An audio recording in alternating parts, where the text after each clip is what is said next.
Hello दोस्तों, welcome to Vedantu पाठशाला। Navodaya class के लैंग्वेज पार्ट में अपन सीखेंगे भाषा का ज्ञान। इस सेक्शन में यह देखा जाता है कि बच्चों को भाषा का कितना ज्ञान है, कितना शुद्धि अशुद्धि है और वाक्य निर्माण के बारे में क्या जानकारी है। तो अपन इस सीरीज में फर्स्ट चैप्टर अव्यवस्थित वाक्यों से अनुच्छेद निर्माण करना, सेकेंड चैप्टर वाक्य पूर्ति, थर्ड चैप्टर वाक्यों में रिक्त स्थान की पूर्ति, फोर्थ चैप्टर वाक्यों में अशुद्ध भाग फाइंड करना और लास्ट में अपन जो गद्यांश होते हैं उसके बेस पे क्वेश्चन आंसर, इन सबों का लॉजिक ट्रिक और सटीक आंसर क्या होगा, कम टाइम में शुद्ध आंसर फाइंड करने का प्रयास करेंगे, सीखेंगे। इसलिए आप ये सारी वीडियो आप लास्ट तक बने रहें, तभी आप सीख पाओगे, जान पाओगे। तो चलिए स्टार्ट करते हैं। अव्यवस्थित वाक्यों से अनुच्छेद निर्माण। तो इस टाइप के क्वेश्चन में रहता है 4 खंड दिए होते हैं वाक्य का, उसमें अनुच्छेद निर्माण करना होता है, एक कहानी तौर पे लिखना होता है। तो इसमें खंड वाइज दिया रहेगा, आपको कहानी की तरह लिखना है सीरियल वाइज। जैसे 1 के बाद 2 आता है, 2 के बाद 3 आता है। एक सीरियल को फॉलो करता है, एक क्रम को फॉलो करता है। तो उस क्रम को फाइंड करके उस क्रम में सजाना होता है इसमें मुख्य रूप से। तो जैसे ए के बाद बी, बी के बाद सी, सी के बाद डी, इस तरह से क्रम होता है। अपन ऐसे नहीं लिख सकते कि ए के बाद सी, सी के बाद बी, बी के बाद डी, इस तरह से नहीं लिख सकते अपन।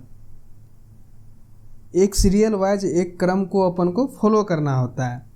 तो उस क्रम के आधारित ये क्वेश्चन होते हैं। आपको सेंटेंस का खंड दिया होगा, वाक्य का खंड दिया होगा, उसको सजाना होगा और एक छोटा सा गद्यांश, छोटा सा समरी, एक छोटा सा सारांश लिखना पड़ता है ना। तो फर्स्ट क्वेश्चन देखते हैं। विश्व में 7 महाद्वीप है, विश्व में 7 महाद्वीप है। देन सेकेंड है, यह संसार विशाल है ना। हमारा देश भारतवर्ष एशिया महाद्वीप के अंतर्गत ही है। उनमें एशिया सबसे बड़ा महाद्वीप है। तो ये 4 क्वेश्चन, ये जो 4 खंड दे रखा है वाक्य का, इससे आप क्या पता चलता है? पहला से बता रहा है कि विश्व में 7 महाद्वीप है। सेकेंड में दे रखा है यह संसार विशाल है। तो आप संसार, उसके बाद महाद्वीप आएगा। पहले दादाजी होते हैं, उसके बाद पापा जी होते, उसके बाद भाई बहन होते ना। उसी तरह पहले सबसे बड़ा एरिया में कौन है? यह संसार विशाल है, तो ये फर्स्ट में जाएगा। फिर इसमें दे रखा है विश्व में 7 महाद्वीप है। देन है लास्ट में उनमें एशिया सबसे बड़ा महाद्वीप है, जो बचा वो सबसे लास्ट में। तो यही क्रम फॉलो करो। फर्स्ट यानी कि यह संसार विशाल है, तो 2 पहला नंबर पे जाएगा। तो 2 पहला नंबर पे है, किस किस में है? ए में है, ए के पहला में है 1, जो कि नहीं है। बी में देखो, बी में स्टार्टिंग में 2 है, यानी कि ये सही है। यह संसार विशाल से स्टार्ट होगा, जो कि बी में ही दे रखा है। तो इसका आंसर कौन सा जाएगा? फर्स्ट का आंसर जाएगा आपको बी। ओके, नेक्स्ट क्वेश्चन देखते हैं। आदिकाल में मनुष्य अंधकार में भटकता था। सेकेंड, वृक्षों की छाल लपेटता था। थर्ड, गुफाओं में रहता था। फोर्थ, वो चलता फिरता था, खाता पीता था, आँखों में से इसे सृष्टि को देखता भी था। तो ये तो इससे अपन फाइंड करना है कि कौन सा पहले होगा, कौन सा बाद में होगा, एक कहानी के तौर पे। तो कौन सा होगा आप फाइंड करो। आदिकाल में मनुष्य अंधकार में भटकता था, तो ये स्टार्टिंग लाइन हो जाएगा। सेकेंड लाइन भटकता था, उसके बाद सेकेंड लाइन हो जाएगा गुफाओं में रहता था, है ना। देन वृक्षों की छाल लपेटता था, देन वो चलता फिरता था, खाता पीता था और आँखों से सृष्टि को देखता भी था। तो ये पूरा लाइन को ख़त्म कर दे रहा है। तो इस तरह से अपन फर्स्ट हो गया एक, जो आदिकाल में मनुष्य अंधकार में भटकता था। सेकेंड, गुफाओं में रहता था, भटकता था, उसके बाद वो रहता भी था, और रहता कैसे था तो छाल लपेट के रहता था और कभी कभी चलते फिरते इस सृष्टि को देखता भी था। ये कहानी जो है ये फुलफिल कर रहा है। आप कहानी के तौर पे फिर से देख लेना। अब नेक्स्ट क्वेश्चन देखो क्या है। थर्ड, वो बड़ा साहसी था। थर्ड में वो बड़ा साहसी था। अतः एक दिन, सेकेंड में दे रखा है, अतः एक दिन वो पिता की अनुमति के बिना समुद्री यात्रा पर निकल गया। थर्ड में दिया है रॉबिन्सन क्रूसो इंग्लैंड के एक धनी व्यापारी का छोटा पुत्र था। फोर्थ में दे रखा है साहसपूर्ण यात्राओं एवं अन्वेषणों की कहानी पढ़ने में उसे बहुत आनंद आता था।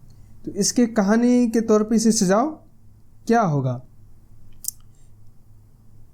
रॉबिन्सन क्रूसो इंग्लैंड के एक धनी व्यापारी का छोटा पुत्र था। पहले पुत्र था रॉबिन्सन और उसके वो व्यापारी का जो छोटा पुत्र है, रिलेशन बताया है ना। उसके बाद क्या हो जाएगा, वो छोटा पुत्र था और उसके बारे में साहसी था, वो बड़ा साहसी था। देन साहसपूर्ण यात्राओं एवं अन्वेषणों की कहानी पढ़ने में उसे बहुत आनंद आता था, जो फोर्थ है। लास्ट में कौन सा होगा जो बचा हुआ, अतः एक दिन वह पिता की अनुमति के बिना समुद्री यात्रा पर निकल गया। तो ये एक तरह से कहानी निकल गया। तो ये कौन सा हो जाएगा, इसका आंसर चेक करो। अपन पहले थर्ड जो स्टार्टिंग था, रॉबिन्सन क्रूसो इंग्लैंड के एक धनी व्यापारी का छोटा पुत्र था, देन वो बड़ा साहसी था। इस तरह से कहानी पूरा हो रहा है। तो इसका आंसर हो जाएगा थर्ड का सी। ओके, आप मिला लेना।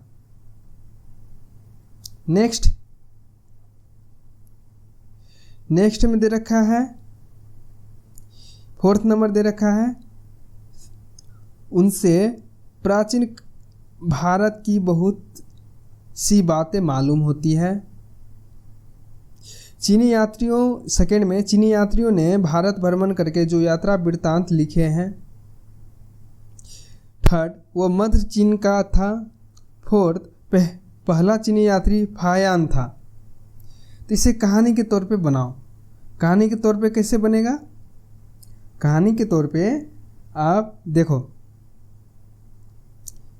क्या दे रखा है कहानी तौर पे। इसका आंसर ये ऊपर जाएगा। हाँ, तो इसका दे रखा है चीनी यात्रियों ने भारत भ्रमण करके जो वृत्तांत लिखे वो मध्य चीन का था। पहला चीनी यात्री फायान था। हाँ, तो फर्स्ट में हो जाएगा आपको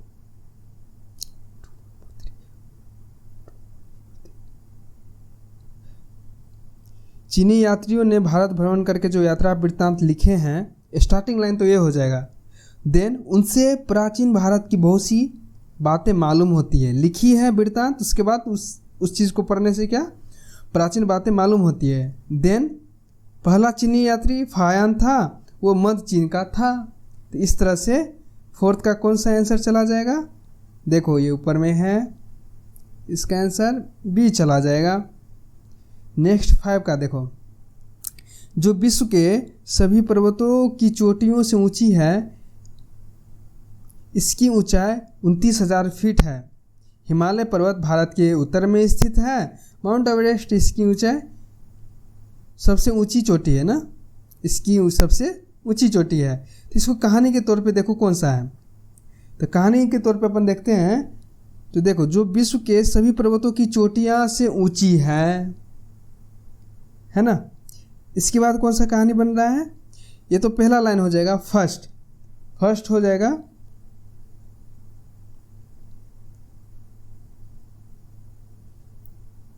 हाँ, जो विश्व के सभी जो है ना, जो से स्टार्ट है तो ये फर्स्ट नहीं हुआ, इसका हिमालय पर्वत से स्टार्ट हो जाएगा। हिमालय पर्वत भारत के उत्तर में स्थित है, हिमालय से स्टार्ट हुआ। इसके बाद माउंट एवरेस्ट इसकी सबसे ऊंची चोटी है। हिमालय पर्वत भारत में स्थित है, ये तो सत्य है। देन उसके बाद क्या हो जाएगा, माउंट एवरेस्ट इसकी सबसे ऊंची चोटी है। उसके बाद क्या जाएगा, उसके बाद ऊंची चोटी है और चोटी के लंबाई कितनी है, इसकी ऊंचाई, चोटी की ऊंचाई होती है ना, तो इसकी ऊंचाई 29,000 फीट है, जो विश्व के सभी पर्वतों की चोटियों से ऊंची है ना, एक दूसरे से लिंक अप है। हिमालय पर्वत भारत के उत्तर में स्थित है, माउंट एवरेस्ट इसकी सबसे ऊंची चोटी है, इसकी ऊंचाई 29,000 फीट है, जो विश्व के सभी पर्वतों की चोटियों से ऊंची है। इस तरह से अपन आंसर कौन सा जाएगा, 5 का ए में। ओके, छठा क्वेश्चन देखते हैं अब। एशिया के एक प्रसिद्ध जीवन शास्त्री का कहना है, सेकंड, जो जीवन के गुदगुदा दे और खींचतान की तेजी को फुला दे। थर्ड, कि जिंदगी संघर्ष से भरी हुई है। फोर्थ, एक के बाद एक खींचतान लगी ही रहती है और चैन नहीं मिल पाता, इसलिए जीवन में उन क्षणों को की बहुत कीमत है। तो इसका आंसर एक कहानी बनाओ। एशिया के एक प्रसिद्ध जीवन शास्त्री का कहना है, ये तो पहला लाइन हो जाएगा, स्टार्टिंग लाइन, जो जीवन को गुदगुदा दे और खींचतान को तेजी से भुला दे। ये नहीं होगा कि जिंदगी संघर्ष से भरी हुई है। हाँ, जीवन साथी का क्या कहना है कि जिंदगी संघर्ष से भरी हुई है। देन एक के बाद एक खींचतान लगी ही रहती है और चैन नहीं मिल पाता, इसलिए जीवन में क्षणों की बहुत कीमत है, जो जीवन को गुदगुदा दे और खींचतान को तेजी से भुला दे। तो ये पूरा कहानी पूरा हो जाता है। तो इसका आंसर हो जाएगा आपको 6 का बी, है ना। अपन इस तरह के आंसर फाइंड किए थे। देन 7 का देखो, बिहार से सटे पश्चिम में उत्तर प्रदेश है। सेकेंड, इसी ज़िले में राजापुर नामक एक गांव है। थर्ड, यही राजापुर गांव गोस्वामी तुलसीदास के जन्मभूमि है। फोर्थ, इस प्रदेश में वादा एक ज़िला है। ठीक है, इसको एक कहानी के रूप में बनाओ। कहानी के रूप में कौन सा बनेगा, बिहार से सटे पश्चिम में एक उत्तर प्रदेश है। देन इस प्रदेश में बाधा एक जिला है, प्रदेश है, प्रदेश में एक जिला है। देन इस जिले में राजापुर नामक एक गांव है। उसके बाद यही राजापुर गांव गोस्वामी तुलसीदास की जन्मभूमि है। जैसे अपन कोई पत्राचार करते हैं, कोई डिलीवरी करवाते हैं कोई प्रोडक्ट को कहीं पे, तो अपन जो उसको पोस्टल करते हैं तो एड्रेस कैसे लिखते हैं, उसमें लिखते हैं कि केयर ऑफ, जो वो सामान को रिसीव करेगा वो कहाँ का रहने वाला है, कौन से डिस्ट्रिक्ट का रहने वाला है, लैंडमार्क क्या है, और स्टेट पिन कोड आदि लिखते हैं, है ना। उसी तरह यहाँ पर है, पहले अपन कौन सा स्टेट के बारे में जानकारी दिए, ओके, उसके बाद ज़िले के बारे में, फिर ज़िला का क्या नाम है और उस ज़िले में कौन सा जगह है, इस तरह से दिए, जो कि इसका आंसर कौन सा चला गया, इसका आंसर गया बी, है ना, जो कहानी को पूरा स्पष्ट कर रहा है। नेक्स्ट देखते हैं 8वां, जो मज़ेदार त्यौहार है। ये तो पहला लाइन नहीं होगा। इनमें एक झंडों का त्यौहार है, ये भी नहीं होगा। जापान में लड़कों के खेलकूद के बहुत सारे त्यौहार हैं। जापान में लड़के खेलकूद का त्यौहार मनाते हैं, होगा तो 3-4 में से।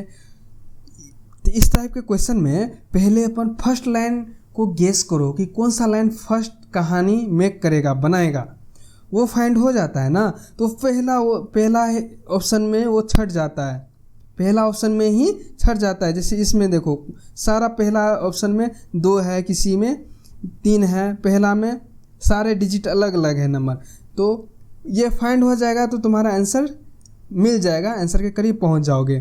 तो इसका आंसर क्या हो जाएगा, देखो, जापान में लड़के खेलकूद का त्यौहार मनाते हैं। एक तो नॉर्मल लाइन लिख दिया कि ऐसा मनाते हैं। देन जापान में लड़कों के खेलकूद के बहुत सारे त्यौहार हैं। एक तो खेलकूद मनाते हैं, फिर खेलकूद का त्यौहार मनाते हैं, और कैसा त्यौहार है, कितने त्यौहार है, तो बहुत सारा त्यौहार है। हाँ, अब क्या, उसके बाद इनमें से एक झंडों का त्यौहार है, फिर त्यौहार का एक पार्टिकुलर त्यौहार का नाम मेंशन किया है, झंडों का त्यौहार, जो मज़ेदार त्यौहार है। तो एक कहानी की तरह ये पूरा कर गया ना। जापान में लड़के खेलकूद का त्यौहार मनाते हैं। जापान में लड़के के खेलकूद के बहुत सारे त्यौहार हैं, इनमें एक झंडों का त्यौहार है जो मज़ेदार त्यौहार है। तो इस तरह से अपना आंसर कौन सा जाएगा? डी जाएगा, है ना। तुक्का नहीं लगाना है, कहानी बनाना है। और यही चीज़, यही स्किल अपन से चेक किया जाता है कि आप कहानी बनाना जानते हो कि नहीं, इससे लेटर लिखना जानते हो कि नहीं। वो चीज़ आता है आपको तो ये बहुत आसान है। Next question 9। इटली के जिनेवा नगर में 1491 ईस्वी को प्रसिद्ध समुद्री यात्री कोलंबस का जन्म हुआ था। बड़े होने पर वह पिता के साथ कई बार समुद्र की यात्रा कर चुका था। थर्ड, उसने नाविकों से सुना था कि समुद्र के उस पार पूर्व में भारत नाम का एक धनी देश है। फोर्थ, वो भारत जाने के लिए पुर्तगाल के राजा से सहायता मांगने गया। तो फर्स्ट लाइन इसमें फाइंड करो कि कहानी का फर्स्ट लाइन कौन सा हो सकता है।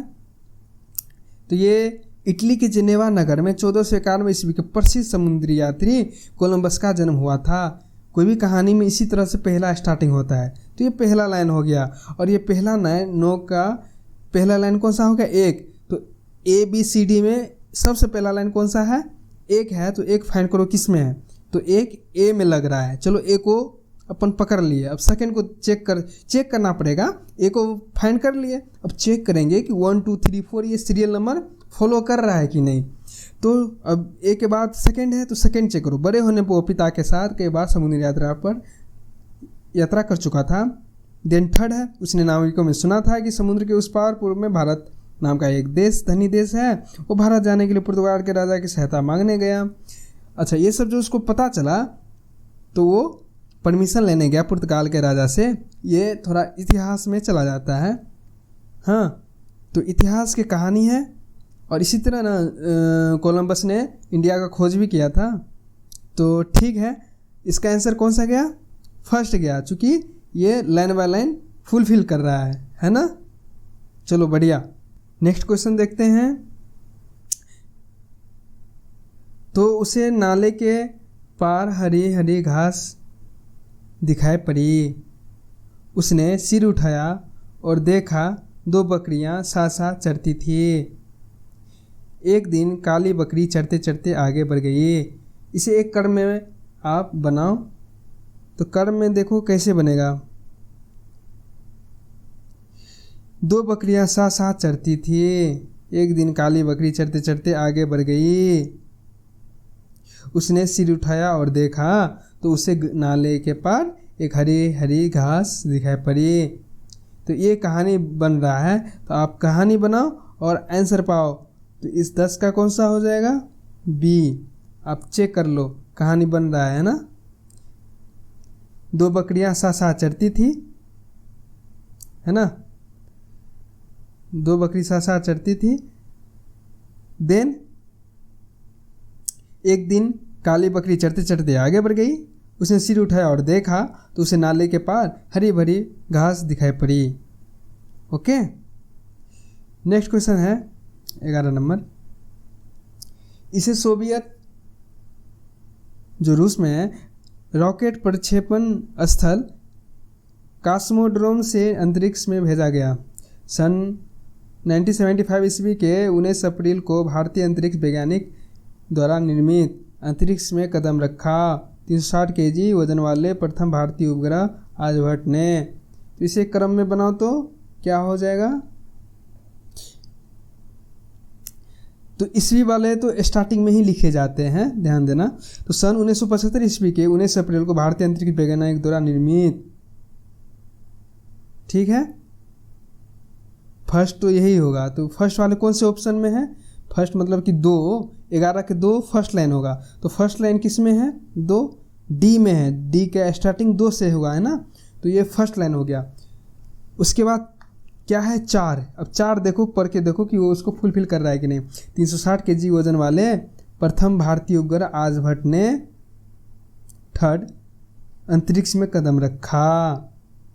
फर्स्ट, इसे सोवियत रूस प्रक्षेपण स्थल कॉस्मोड्रोम से अंतरिक्ष में भेजा गया। तो इसको कौन सा फुलफिल कर रहा है? 11 का डी फुलफिल कर रहा है। आप पढ़ के देख लो। अब देखते हैं नेक्स्ट। जिन महापुरुषों ने भारतीय समाज की दुर्व्यवस्था उनमें राजा राम मोहन राय का नाम प्रमुख है एवं गलत नीतियों को दूर करने में अपने जीवन के अमूल्य क्षणों का सदुपयोग किया है। तो इसे एक कहानी के तौर पे आप लिखो। कहानी के तौर पे कैसे लिखेंगे? फर्स्ट लाइन दोनों पहले।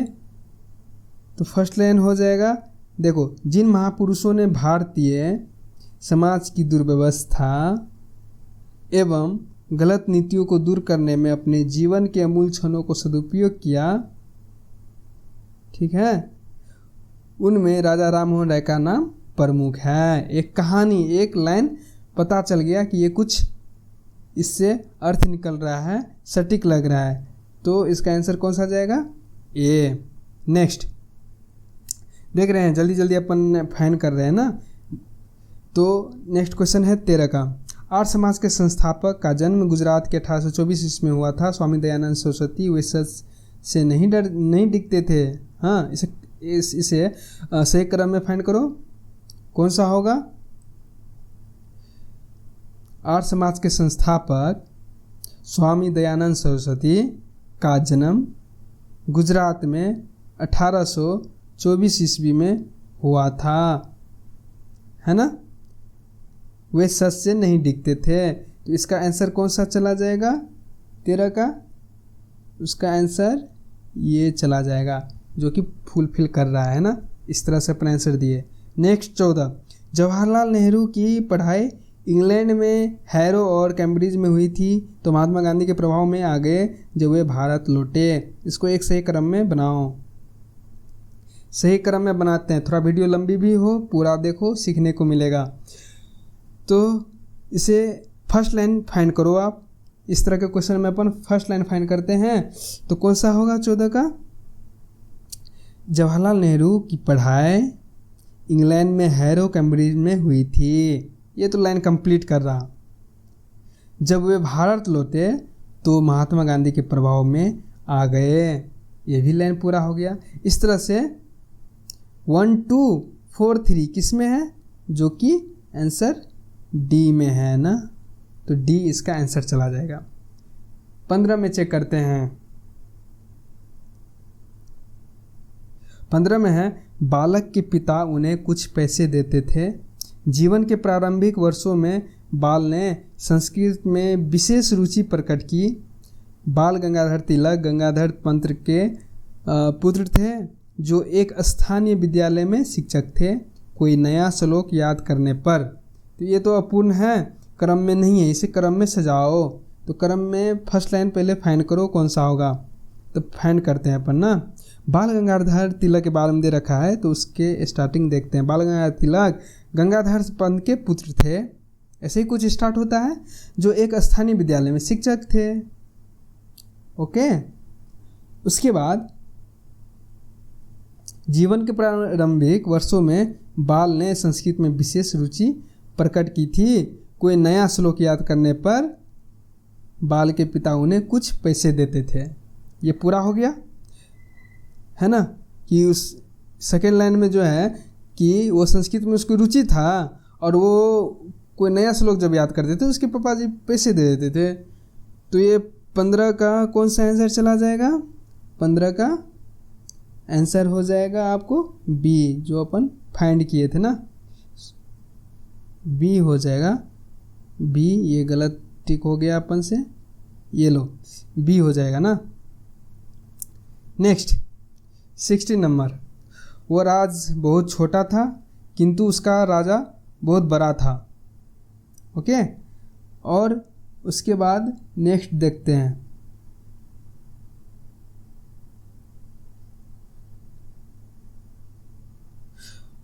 हिमालय के दक्षिण में गंगा के मैदान में एक छोटा सा राज था। आज से 500 साल पहले तो ये 500 साल दे दिया है ना, तो ये स्टार्टिंग लाइन हो जाएगा। आज से 500 साल पहले की बात है। हिमालय के दक्षिण में गंगा के मैदान में एक छोटा सा राज था और उससे पहले जो था ये क्या लिखा है, किंतु उसका राजा बहुत बड़ा था, वो राज बहुत छोटा था। तो इस तरह से अपना आंसर कौन सा जाएगा, इसका आंसर हो जाएगा 16 का सी, है ना। नीचे से अपन स्टार्ट किए हैं 4 से, तो 4 से यहाँ पर स्टार्ट है। 17 का देखते हैं। गांधी जी ने उन्हें मात्र 5 मिनट का समय दिया, एक बार की बात है, एक बार की बात है ना। तो 17 का एक बार की बात है 2 हो जाएगा ना, 2 फर्स्ट लाइन होगा। तो फर्स्ट लाइन सिर्फ और सिर्फ किस में है, ए में है, तो हम ए आंसर इसका हो जाएगा। 18 में देखते हैं, आप देख लेना कैसे बना है, अब शॉर्टकट चलेंगे। 18 को मजदूरी के महत्व को दर्शाते हुए पूर्ण सिंह ने लिखा है कि मजदूरी का ऋण रुपये पैसे से नहीं चुकाया जा सकता, कि मजदूरी के बदले मजदूर को हमने पैसे दे दिए, ये समझना मूर्खता है। अब देखो इसको फर्स्ट लाइन कैसे फाइंड करते हैं, क्या होगा, मजदूरी के महत्व को दर्शाते हुए पूर्ण सिंह ने लिखा है, ये फर्स्ट लाइन होगा, क्योंकि किसी ने कहा है कि, सबके आगे की लगा हुआ है ना, ये देखो सबके आगे की लगा है, तो ये फर्स्ट लाइन एक हो गया ना। तो एक किस में है, डी में है, तो इसका आंसर कौन सा जाएगा, डी जाएगा। ओके, 18 के डी। 19 का अपन 20 तक करते हैं ना। और बगीचे मंदिर के नाम कर दिए, एक धनी पुरुष ने एक मंदिर बनवाया, उसने मंदिर में भगवान की पूजा करने के लिए एक पुजारी रखा, उसने लिखा है ना। तो स्टार्टिंग में संज्ञा लिखते हैं, एक धनी पुरुष ने एक मंदिर बनवाया, तो यहाँ पर पुरुष को और मंदिर को पहले आइडेंटिफाई किया है, उसके बाद उसने करके दिया है, तो फर्स्ट लाइन 2 हो जाएगा। 2 किस में स्टार्टिंग है, ए में, तो इसका आंसर कौन सा जाएगा, ए जाएगा। ओके। 20 नंबर, मैं एक कुशल एवं सफल शिकारी भी था, सायकाल के 4 बजे थे, अध्यापक होने के साथ साथ स्कूल से लौटकर बैठा, मैं गरम गरम चाय पी रहा था। तो इसको एक कहानी बनाओ, स्टोरी बनाओ। 20 नंबर का स्टोरी बनाते हैं ना, तो 20 नंबर का स्टोरी है, 20 नंबर का क्या स्टोरी होगा, अध्यापक होने के साथ साथ मैं एक कुशल एवं सफल शिकारी भी था, सायकाल के 4 बजे थे, स्कूल से लौटकर बैठा मैं गरम गरम चाय पी रहा था। ये कहानी पूरा कर रहा है, जो कि आंसर कितना है, ये आंसर कितना जाएगा, 20 का अपन निकाले डी, है ना। इस तरह से अपन कहानी बनाते हैं और उसका आंसर फाइंड करते हैं। तो अब नेक्स्ट वीडियो में अपन नवोदय विद्यालय के और भी सीरीज आएंगे, वो देखेंगे। अपन एक सप्ताह में वीकली 2 वीडियो कम से कम डालते ही हैं, और भी ज़्यादा वीडियो डालेंगे आने वाले टाइम में। तो ये नवोदय का पूरा सीरीज़ आपको मिल जाएगी इस प्लेलिस्ट में, और ये चीज़ आपको सैनिक स्कूल, KVS स्कूल और सारे गवर्नमेंट एग्ज़ाम में भी काम आएंगे, जो कि स्कूल में एडमिशन के लिए बहुत अच्छा रहता है। तो आप मिलते हैं नेक्स्ट वीडियो में। Thank you so much. आप इस चैनल पर नए हो तो लाइक और सब्सक्राइब करना ना भूलें। धन्यवाद।